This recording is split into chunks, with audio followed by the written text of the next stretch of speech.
नमस्कार प्यारे बच्चों, आज है दिनांक 9 अक्टूबर 2020 और हम कर रहे हैं अपनी वर्कशीट नंबर 5 जो कि आधारित है आपके पाठ नंबर 1 पर, जिसका शीर्षक है संसाधन। कक्षा 8वीं के विद्यार्थियों के लिए वर्कशीट है। आपको अपना नाम जो है वो यहाँ पर लिखना है और शिक्षक का नाम यहाँ पर लिखना है। जो आपकी आज की वर्कशीट है उसका शीर्षक है नवीकरणीय प्राकृतिक संसाधनों का संरक्षण।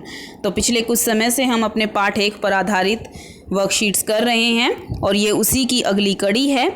तो बच्चों, आज की वर्कशीट में जो हमें दिया गया है वो कुछ इस तरह से है। हमने पहले जाना कि संसाधनों का संरक्षण हमारे लिए क्यों ज़रूरी है।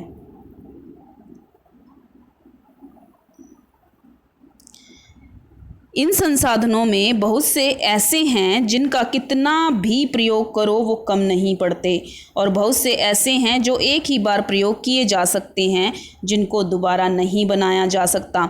इनको हम क्रमशः नवीकरणीय और अनवीकरणीय संसाधनों के नाम से जानते हैं। आओ अब हम नवीकरणीय और अनवीकरणीय संसाधनों के संरक्षण पर चर्चा करें। नवीकरणीय संसाधन वे संसाधन जो शीघ्रता से नवीकृत अथवा पुनः पूर्व अवस्था में हो जाते हैं, लेकिन फिर भी कुछ नवीकरणीय संसाधनों जैसे जल, मृदा, वायु और वन का लापरवाही से उपयोग उनके भंडार को प्रभावित कर सकता है।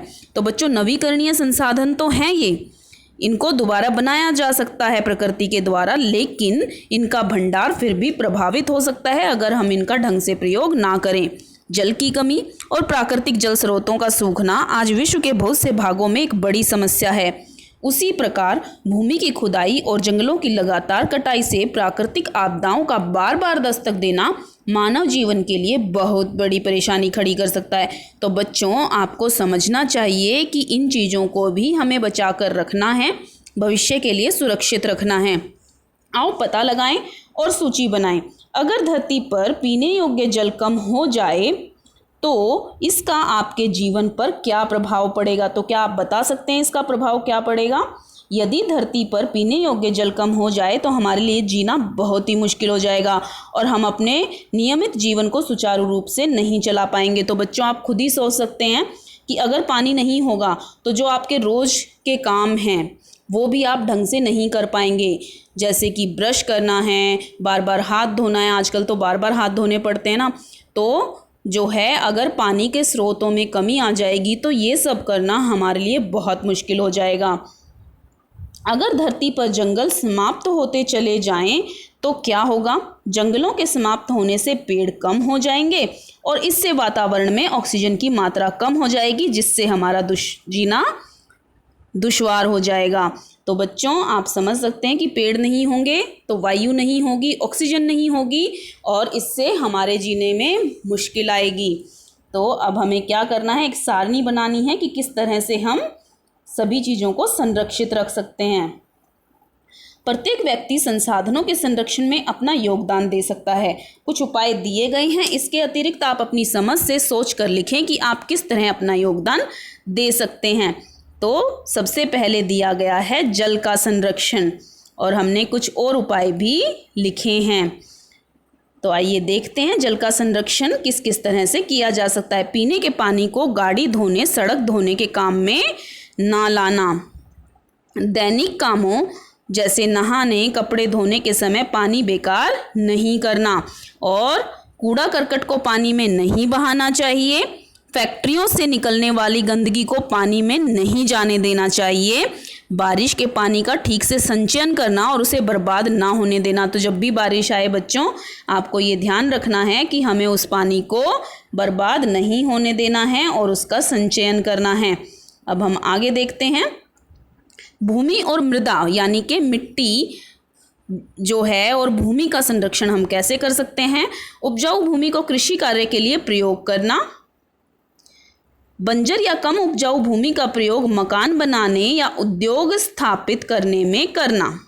प्लास्टिक का उपयोग ना करना। इसके अलावा और क्या हो सकता है? फैक्ट्रियों से व कारखानों से निकलने वाली गंदगी को उपजाऊ भूमि पर ना डालने देना। वायु का संरक्षण आप किस प्रकार कर सकते हैं? प्लास्टिक या पत्तों या किसी भी दूसरे प्रकार के पदार्थों को जलाना नहीं चाहिए, जिससे कि हवा प्रदूषित होती है। पौधे लगाना व पत्तियों को ना तोड़ना। कम से कम वाहनों का प्रयोग करना और वाहनों में ऐसे ईंधन का प्रयोग करना जिससे कम धुआं निकलता हो। तो यहाँ पर आपको लिखना है धुआं। कागज वनों का संरक्षण आप किस प्रकार कर सकते हैं? अब आपको पता है कि वन भी खत्म होते जा रहे हैं, हमने वहां पर काट काट कर क्या कर लिया है, हमने वहाँ पर फैक्ट्रियाँ स्थापित कर दी हैं, कारखाने लगा दिए हैं या फिर रहने लगे हैं। तो ऐसा नहीं करना चाहिए। कागज़ को न फाड़ा जाए तो पेड़ों की कटाई नहीं होगी, क्योंकि कागज़ पेड़ से बनते हैं। किसी के जन्मदिन आदि कार्यक्रमों में पौधा उपहार में देना चाहिए, जिससे कि सभी प्रेरित हों पौधे लगाने के लिए। ज़्यादा से ज़्यादा पेड़ लगाने चाहिए। वन भूमि का प्रयोग कारखाने व फैक्ट्रियों के लिए नहीं करना चाहिए। तो बच्चों, ये थे कुछ उपाय जिनसे हम इन चीज़ों को संरक्षित रख सकते हैं। आगे हमसे प्रश्न पूछा गया है कि नवीकरणीय संसाधन किन्हें कहते हैं। तो ये आपका प्रश्न है, इसका उत्तर आपकी वर्कशीट में ही दिया हुआ है। आप देख सकते हैं कि इसका उत्तर है वे संसाधन जो शीघ्रता से नवीकृत अथवा पुनः पूर्व अवस्था में हो जाते हैं, उन्हें नवीकरणीय संसाधन कहते हैं। तो ये है आपके प्रश्न नंबर 1 का उत्तर। अब हम आगे चलते हैं। हमारी वर्कशीट में हमें और क्या दिया गया है, क्या पूछा गया है? पानी के दुरुपयोग को कैसे रोका जा सकता है? तो पानी के दुरुपयोग को रोकने के उपाय आपको यहाँ पर दिए गए हैं, वो आप अपनी कॉपी में लिख सकते हैं। अब अगले प्रश्न में आपसे पूछा गया है कि जंगल के संरक्षण के लिए आपके क्या सुझाव हैं। तो छात्रों, आपको जो जंगल के संरक्षण के लिए सुझाव दिए गए थे, अभी हमने डिस्कस किए हैं, वो सुझाव यहाँ पर हैं। आप देख सकते हैं कि जंगलों का, वनों का संरक्षण किस प्रकार किया जा सकता है। अगले प्रश्न में हमसे पूछा गया है भविष्य के लिए संसाधन संरक्षण क्यों जरूरी है। तो भविष्य के लिए संसाधन संरक्षण आवश्यक है, क्योंकि यदि हम संसाधनों को संरक्षित नहीं रखेंगे तो हमारी आने वाली पीढ़ियों को इन संसाधनों से वंचित रहना पड़ेगा। हो सकता है उन्हें इन संसाधनों का उपयोग करने को ही ना मिले और भविष्य में, यहाँ पर आपको लिखना है, भविष्य में मानव जाति की प्रगति रुक जाए। तो इसलिए हमें संसाधनों को संरक्षित रखना चाहिए। तो बच्चों, ये थी आज की वर्कशीट। इसी तरह से अपनी वर्कशीट्स करते रहिए। हम मिलेंगे नई वर्कशीट के साथ। तब